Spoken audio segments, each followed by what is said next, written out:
हिंद साथियों, जैसे कि 69,000 शिक्षक भर्ती में बड़ी ब्रेकिंग न्यूज अपडेट निकल के आ रही हैं। उसी संबंध में आज हम 69,000 शिक्षक भर्ती के कुछ मुद्दों पर बात करेंगे।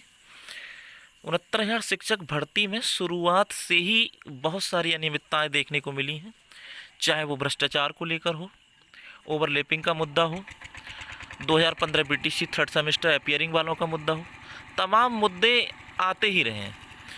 तो आज जैसा कि आपको पता है कि 2 बजे के बाद कोर्ट ने अपना ऑर्डर जो है अपडेट कर दिया और 3 से 6 जुलाई में जो सरकार का काउंसलिंग शेड्यूल तैयार किया गया था, सरकार ने जो ऑर्डर रिजर्व किया है 8 मई के बाद की सारी प्रक्रियाओं को शून्य कैटेगरी में लाके खड़ा कर दिया है और भर्ती प्रक्रिया पर आज स्टे लगा दी गई।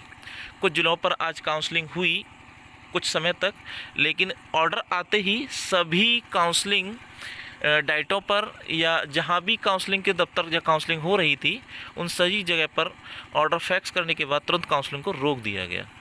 अब आगे क्या रणनीति बनाती है सरकार? 12 जुलाई से पहले स्टे हटवाने के लिए डबल बेंच जाएगी सरकार। जल्दी ही याचिका कल कैबिनेट दाखिल होगी। 5 प्रश्न बन गए सरकार के गले की फांस। तो अब आगे की भर्ती प्रक्रिया को आगे बढ़ाने के लिए सरकार जो है डबल बेंच में जाएगी, लेकिन आपको पता है कि कोर्ट के भी अपने कुछ रूल होते हैं। 12 जुलाई तक भर्ती पर स्टे ही रहेगा और आपको जैसा कि पता है कि लखनऊ बेंच का भी ऑर्डर आया, उसके बाद इलाहाबाद हाई कोर्ट में यदि डबल बेंच में सरकार जाएगी तो उससे पहले 12 जुलाई तक लखनऊ बेंच खंडपीठ का जो भी निर्णय, जो यूजीसी गवर्नमेंट की कमेटी गठित होगी उसके दिशा निर्देश के बाद ही कोर्ट की हियरिंग होगी। कल याचिका कैबिनेट में दाखिल कर दी जाएगी, लेकिन उधर दूसरी तरफ प्रतियोगी छात्र जो कुछ अनियमितताओं के कारण या कुछ अपने कम गुणांक के कारण शिक्षक भर्ती से बाहर हो गए हैं या सरकार की गलतियों के पीएनपी की गलतियों के कारण जो क्वेश्चन कोर्ट में अपडेट किए गए हैं, कोर्ट में जिनकी सुनवाई चल रही थी, उसके संबंध में भी छात्र भी पूरी तैयारी से जुटे हुए हैं। 5 प्रश्न बन गए सरकार के गले की फांस। सबसे बड़ा क्वेश्चन तो यही बनता है, सरकार को पता था कि भर्ती पर स्टे लगेगा, फिर भी जब 3 जून को ऑर्डर आना था तो 3 जून के बाद ही लिस्ट जिला आवंटन सूची लगा देते, लेकिन ऐसा नहीं किया गया। इससे छात्रों को निराशा हाथ लगी। बहुत दूर, काफ़ी 1000 किलोमीटर 500 किलोमीटर जो छात्र पहुंच गए होंगे उनको निराशा हाथ लगी। काउंसलिंग दफ्तर तक पहुंचने के बाद खाली हाथ लौटना पड़ा। दूसरी बात यही, जो 5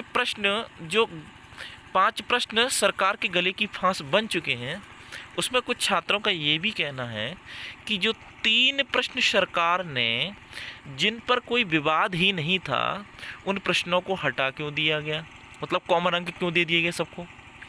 हिंदी के 3 प्रश्नों को कॉमन अंक दे दिया। यदि आप आउट ऑफ क्वेश्चन मान के हिंदी के 3 प्रश्नों पर यदि सभी को कॉमन अंक दे दिए गए तो साइंस के 3-4 क्वेश्चन और भी ऐसे हैं जो कि आउट ऑफ सिलेबस हैं। सरकार इस पर अपना क्या जवाब देगी? वहीं दूसरी तरफ विद्यार्थियों को कोर्ट में मामले में जाने का कोई मतलब ही नहीं था यदि पीएनपी उन 5 प्रश्नों पर पहले ही संशोधन कर लेती। अब सरकार गले की हड्डी खुद में अपने आप में खुद बन चुकी है, क्योंकि यूजीसी की कमेटी गठित होगी। यूजीसी कमेटी गठित होने के बाद उस पर कुछ निर्णय लिया जाएगा, तब आगे की सुनवाई जो है कोर्ट हियरिंग। 12 जुलाई तक फिलहाल भर्ती पर स्टे लग चुका है। तो शुरुआत से ही 69,000 शिक्षक भर्ती में बहुत सारी अनियमितताएं देखने को मिल रही हैं और भर्ती विवादों में बहुत लंबे उसमें पहुंच चुकी है। इसमें पीएनपी की बहुत बड़ी अनियमितताएं रही हैं, क्योंकि पीएनपी अनियमितताओं के कारण आज छात्रों को निराशा हाथ लगी है। दूर दराज पहुंचे छात्र आज अपनी वाहन से पहुंचने के बाद जिसके पास पैसे नहीं इधर उधर से करने के बाद छात्र इधर उधर से कर्जा लेने के बाद वहां गए होंगे, लेकिन छात्रों को निराशा हाथ मिली। इसका कारण भी सरकार है। सरकार और पीएनपी दोनों।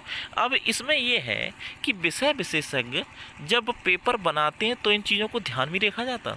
असिस्टेंट विज्ञापन संख्या 47 असिस्टेंट प्रोफेसर हिंदी के पेपर में 100 में से 17 क्वेश्चन डिलीट किए गए। आप विषय विशेषज्ञ हैं, कोई मनरेगा में तो काम करेंगे नहीं। जब आपको इसके लिए बिठाया गया है, आप एक सिविल रेंज का अधिकारी होते हुए इन प्रश्नों पर आप पर एनएसए नहीं लगाया जाएगा क्या? आप जब मीडिया कोई छात्रों के हित में या किसी को उत्पीड़न होता है तो जब वो व्यक्ति उसकी आवाज़ जब उठाई जाती है तो आप ये कहते हो कि एनएसए लगा देंगे। क्या इन जो पीएनपी के अधिकारियों जो गलती करते हैं जिसका खामियाजा छात्रों को भुगतना पड़ता है, क्या इन पर नहीं लगेगा?